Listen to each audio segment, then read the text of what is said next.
Could all the problems from last night's caucuses have been avoided? Many think it would have gone smoother had the Lieutenant Governor's office and the county clerks around the state handled things. News specialist Keith McCord continues our team coverage from Salt Lake City. Keith, safe to say there'll be a lot of talk about this moving forward. Yeah, probably an understatement there, Dave. You know, here we are, Utah's in the national picture to have a say in the presidential race. All the national networks are watching us, and then we hit a stumble.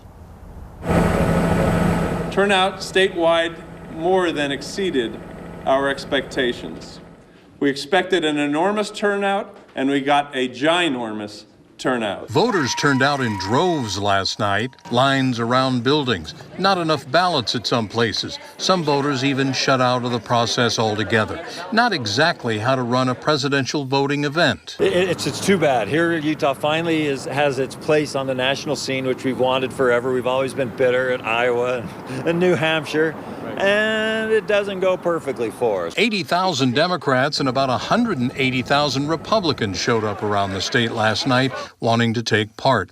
But there were significant hiccups, which some say could have been avoided at the state level. But we know things could have gone more smoothly if last night's election had been run by the Lieutenant Governor's office and the 29 county clerks that we have here in Utah. The Lieutenant Governor's office, we're in the business of doing elections. We're happy to do elections, and in fact, we even wanted to do this presidential primary election. But the legislature decided not to provide funding, so it was up to each of the parties to handle the logistics and the counting, something they were totally not prepared for.